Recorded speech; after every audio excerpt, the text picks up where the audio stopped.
Nepal Tibet సరిహద్దు ప్రాంతంలో సంభవించిన ఘోర ఆకస్మిక వరదల్లో ఇప్పటివరకు 160 మంది మరణించినట్టు మరియు వందలాది మంది గల్లంతు అయినట్టు అధికారులు వెల్లడించారు. ఈ విపత్తులో నేపాల్ వైపు 157 మృతదేహాలను వెలికితీయగా చైనా వైపు 3 మరణించినట్లు అధికారిక వర్గాలు ధృవీకరించాయి. హిమాలయాల్లోని భోటేకోసి, త్రిస్సులి నదులు ఉప్పొంగి ప్రవహించడంతో ఈ పెను విధ్వంసం చోటు చేసుకుంది.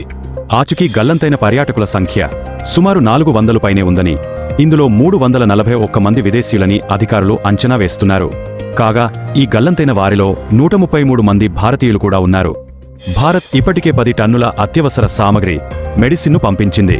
విదేశాంగ మంత్రి జైశంకర్ వరద బాధితులకు సంఘీభావం తెలిపారు. నేపాల్ వరదల్లో తెలుగు రాష్ట్రాల యాత్రికులు చిక్కుకుపోయినట్లు తెలుస్తోంది. హైదరాబాద్ నుంచి ప్రైవేటు ఏజెన్సీ ద్వారా 156 మంది నేపాల్ వెళ్లగా 16 మంది యాత్రికులు గదిలోనే ఉండిపోయారు. బయట ప్రదేశాలు చూడడానికి వెళ్లిన మిగిలిన 140 మంది ఆచూకీ తెలియలేదు. హిమాలయాల్లోని అత్యంత భారీ గ్లేషియర్ నుంచి సుమారు 2000 అడుగుల వెడల్పు ఉన్న ఓ భారీ మంచుకొండ విరిగిపోయి భోటేకోసి నదిలో 4000 అడుగుల లోయలోకి జారిపడటమే ఈ విపత్తుకు కారణం కావచ్చని శాటిలైట్ ఇమేజెస్ ఆధారంగా సైంటిస్టులు అంచనా వేశారు.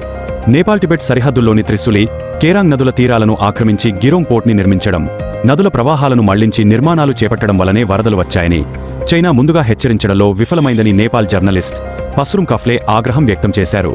మరోవైపు కైలాస మానసరోవర్ యాత్రికులు కూడా గల్లంతైనట్లు తెలుస్తోంది. నేపాల్ వరదల నేపథ్యంలో తమ ఇషా ఫౌండేషన్ నుంచి వెళ్లిన యాత్రికుల్లో 77 మంది మిస్ అయినట్లు సద్గురు వెల్లడించారు. కైలాసయాత్ర ముగించుకుని తిరిగి వస్తున్నారని, వరద సమయంలో వీరు టిబెట్లోని ఇమ్మిగ్రేషన్ ఆఫీసు వద్ద ఉన్నట్లు పేర్కొన్నారు. కాగా ఇమ్మిగ్రేషన్ కార్యాలయాన్ని భారీ వరద ముంచెత్తినట్టు తెలుస్తోంది.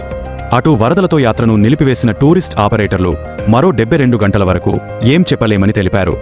ఫ్లాష్ ఫ్లడ్స్తో అతలాకుతలమైన నేపాల్కు పీఎం మోడీ అండగా ఉంటామని భరోసా ఇచ్చారు.